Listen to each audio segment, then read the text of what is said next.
a los temas impositivos, fue lo que señaló, y que se podría corregir. No me han activado el micrófono. Existe en este Escuchamos, momento el asambleísta pedido Cadena. ¿Tiene de palabra? palabra por parte de la Gracias, señor asambleísta Carla presidente. Cadena. Un saludo afectuoso a la ciudadanía que sigue este debate. Un abrazo solidario a mi provincia de Manabí, que hoy en día está severamente afectada por la presencia del COVID-19, ubicándose como la tercera con más muertes a nivel nacional. Desatendida por el gobierno, que ha delegado sus responsabilidades a los gobiernos autónomos, lavándose las manos en cuanto a la decisión de pasar de semáforo rojo a semáforo amarillo, cuando irresponsablemente ni siquiera entregan las asignaciones que por ley les corresponden para poder invertirlas en insumos médicos, en alimentos, en ayudas humanitarias, que tanta falta nos hacen. Las cifras de contagio siguen subiendo, pese a que ya llevamos casi 2 meses confinados, porque no hay suficientes pruebas ni para un control adecuado del cerco epidemiológico. En este contexto, es una lástima que se desperdicie la oportunidad de entregarle al país una ley realmente humanitaria. Por el contrario, nos aprestamos a votar por un proyecto que confisca salarios a los trabajadores públicos, a los trabajadores privados, a la clase media que dinamiza la economía del país, a las empresas.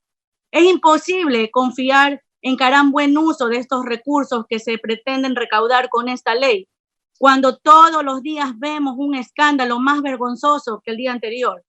Definitivamente, la falta de planificación por parte del Ministerio de Salud Pública, la falta de recursos, de personal, han sumido en el caos a nuestro sistema de salud frente a esta crisis generada por el COVID-19. Es imperdonable que en Manabí una niña de apenas 10 años pierda su vida por falta de un respirador en el hospital Rodríguez Zambrano en Manta. Es macabro que una niña muera, que una madre reciba los restos, que no reciba los restos de una bebé recién fallecida y en cambio de eso reciba una pierna amputada. Lo más indignante es que para comprar mascarillas, bolsas para cadáveres y demás insumos con sobreprecios, ahí sí hubo dinero. Para pagarle al FMI casi 800 millones de dólares, ahí sí tuvieron dinero. Para apostar y perder 760 millones en operaciones de derivados de oro, por supuesto que también había dinero. Fueron casi 1.300 millones de dólares que el ministro de Finanzas prefirió entregarlos a los tenedores de bonos y a casas financieras extranjeras antes que darles a sus compatriotas.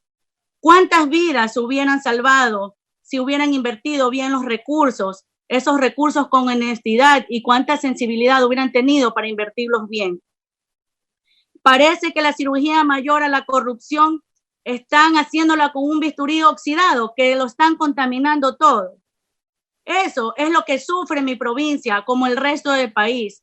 Mientras este gobierno se burla de la gente y juega con su tranquilidad y además amenaza con muerte cruzada, no solucionan nada.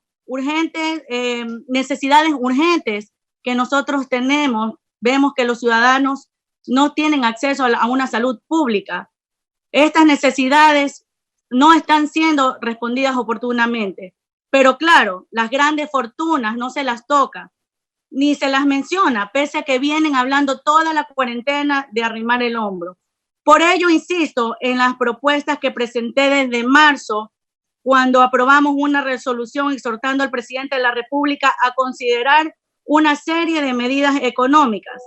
Luego, en abril, también las remití a la Comisión de Desarrollo Económico para el informe del primer debate y en vista de que no fueron acogidas, las vuelvo a remitir hoy día.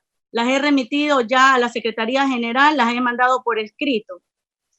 Sugiero la eliminación de la contribución humanitaria temporal sobre ingresos de personas naturales por ser inconstitucional y regresiva de derechos laborales. Respecto a la contribución humanitaria única sobre las utilidades de las sociedades, estoy de acuerdo con el 5%, pero sugiero que esta no se aplique a las utilidades desde 1.500.000, sino desde $1 millón para una mayor recaudación. Respecto a las pensiones educativas, propongo que al menos sea del 20% el valor de matrículas y pensiones para el año 2020-2021 y que los contenidos educativos para las instituciones fiscales y las instituciones fiscomisionales, en donde no llega la señal de internet y no tienen ni computadoras, sea transmitida, estos contenidos sean llevados por radio y televisión a los estudiantes que no tienen acceso a internet. En cuanto a la rebaja en el costo de servicio eléctrico, me parece insuficiente que solo sea el 10% para la población ubicada en el quintil 1 y 2 de sus ingresos, es decir, para aquellos que ni siquiera completan un sueldo básico. Hay que considerar que ante esta crisis, la mayoría de la población está afectada económicamente y la clase media también necesita un respiro. Por ello, sugiero que sea del 50% para todos los usuarios.